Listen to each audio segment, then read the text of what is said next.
جعفر express پر دہشت گردوں کا حملہ اور پاک فوج کی کارروائی، قومی اسمبلی میں اہم قرارداد منظور، لیکن جس جعفر ایکسپریس پر حملہ ہوا اس کا نام جعفر ایکسپریس کیسے پڑا؟ صحافی حامد میر نے تاریخی حقائق بیان کر دیے۔ بہت سے لوگوں کو یہ نہیں پتا کہ جعفر ایکسپریس جو ہے اس کو جعفر ایکسپریس کیوں کہا جاتا ہے۔ یہ جو جعفر ایکسپریس ہے اس کا نام رکھا گیا ہے میر جعفر خان جمالی،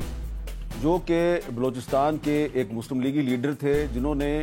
بلوچستان مسلم لیگ کے وفد کے ساتھ 23 مارچ 1940 کو جو لاہور میں آل انڈیا مسلم لیگ کا اجلاس تھا اس میں شرکت کی تھی، اور جب قائد اعظم کی بہن محترمہ فاطمہ جناح نے جنرل ایوب خان کے خلاف الیکشن لڑا جنوری 1965 میں، تو جعفر خان جمالی صاحب ان کے ساتھ تھے، اور اس وقت فاطمہ جناح اور جعفر خان جمالی دونوں کو غدار قرار دے دیا گیا۔ لیکن جب ان کے جو بھتیجے ہیں میر ظفر اللہ خان جمالی صاحب، جو 2003 میں جب وہ پرائم منسٹر بنے تو انہوں نے اس ٹرین کا نام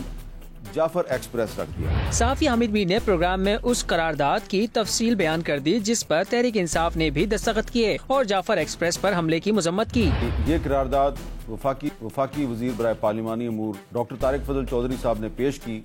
اور اس موقع پہ تحریک انصاف سمیت جو باقی اپوزیشن پارٹیز ہیں ان سب نے اس قرارداد کی حمایت کی۔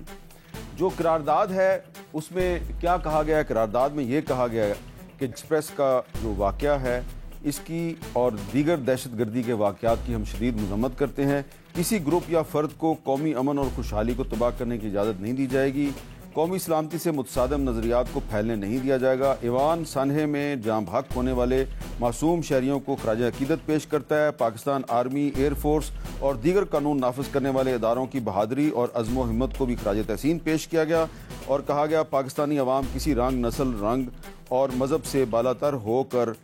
دہشت گردی کے خلاف متحد رہیں گے۔ تو یہ قرارداد تو بہت اچھی تھی اور متفقہ طور پہ منظور ہو گئی۔ پروگرام میں وفاقی وزیر پارلیمانی امور طارق فضل چودھری نے قرارداد کے 3 نکات بیان کیے جس وجہ سے قرارداد پیش کی گئی۔ دیکھیے اس کے 3 جو ہیں وہ حصے ہیں قرارداد کے۔ پہلا حصہ یہ ہے کہ جو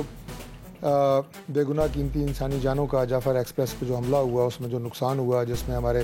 ایف سی کے جوان بھی تھے اور ہمارے مسافر بھی تھے، ان تمام خاندانوں کے ساتھ اظہار ہمدردی اور اظہار یکجہتی۔ دوسرا حصہ اس کا یہ تھا کہ ہم دہشت گردی کے خلاف جو ہمارا عزم ہے بحیثیت قوم کے، اور اس کے بعد ہماری جو لا انفورسنگ ایجنسیز اس طرح سے لڑ رہی ہیں ان کے ساتھ بحیثیت قوم ہم بالکل متحد ہیں، یکجان ہیں، اور پوری قوت کے ساتھ ہم انشاءاللہ اس دہشت گردی کے جن کا اور اس افریت کا اور اس مصیبت کا مقابلہ کرنے کے لیے متحد ہیں اور ایک ہیں۔ یہ میسج بہت امپورٹنٹ تھا جو دیا گیا۔ تیسرا جو ہماری لا انفورسنگ ایجنسیز نے، بالخصوص ہماری افواج، ان کے جوانوں نے اس میں شرکت کی، افسران نے اس میں شرکت کی، پھر ہماری ایئر فورس نے اس میں بڑا اہم کردار ادا کیا، ایس ایس جی اور دیگر لا انفورسنگ ایجنسیز، ان کے ساتھ ایک جو ہے وہ کمٹمنٹ کا اظہار تھا کہ ہم آپ کے ساتھ ہیں، اور جس اسٹرگل اور جس جستجو کے ساتھ، جس ہمت کے ساتھ آپ نے شاتیں بھی دی اور اس کے بعد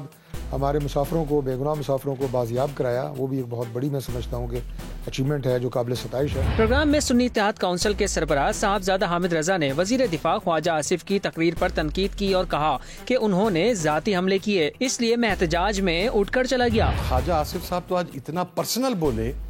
کہ میں بطور احتجاج ان کی تقریر کے، میں نے شاید تھوڑی دیر اسد کیسر صاحب کی تقریر میں بیٹھتا اڈیالہ جانے سے پہلے، میں بطور احتجاج ان کی تقریر کے بعد اٹھ کے گیا ہوں کہ وزیر دفاع نے آج ایوان کے اندر اتنے حساس موقع کے اوپر پرسنل وکٹمائزیشن کر کے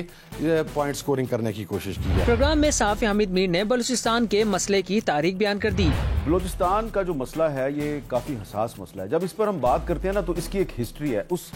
ہسٹری سے کوئی انکار نہیں کر سکتا۔ اب زیادہ پرانی بات نہیں ہے، میں پہلے ڈکٹیٹر جنرل ایوب خان کی بات نہیں کرتا، دوسرے ڈکٹیٹر یحییٰ خان کی بھی نہیں کرتا، تیسرے ڈکٹیٹر جنرل ضیاء اللہ کی بھی نہیں کرتا۔ جو چوتھا ڈکٹیٹر تھا جنرل پرویز مشرف، وہ یہیں اسلام آباد میں یہ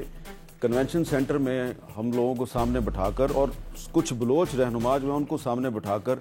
کیا گفتگو کرتے تھے، ذرا سنیے۔ بلوچ عوام کے خلاف کوئی ایکشن نہیں ہو رہا ہے۔ ایک اگر سردار کی آپ بات سنتے ہو، یہ رن صاحب بیٹھے ہیں، یہ سردار بیٹھے ہوئے ہیں یہاں، یہ تو بالکل خوش بیٹھے ہیں، یہ بیٹھے ہوئے ہیں یہاں میرے سامنے، اور یہ ان کے برابر میں مینگل صاحب بیٹھے ہوئے ہیں، وہ بھی سردار ہیں۔ اور یہاں آپ کو پتا ہونا چاہیے کوئی 78 سردار ہیں، جن میں سے 75 کو کوئی پرابلم نہیں ہے، سب گورنمنٹ میں ہیں، سب ایکشن کر رہے ہیں۔ 3 سردار بول رہے ہیں، ان میں سے ایک ڈیرہ بگٹی سے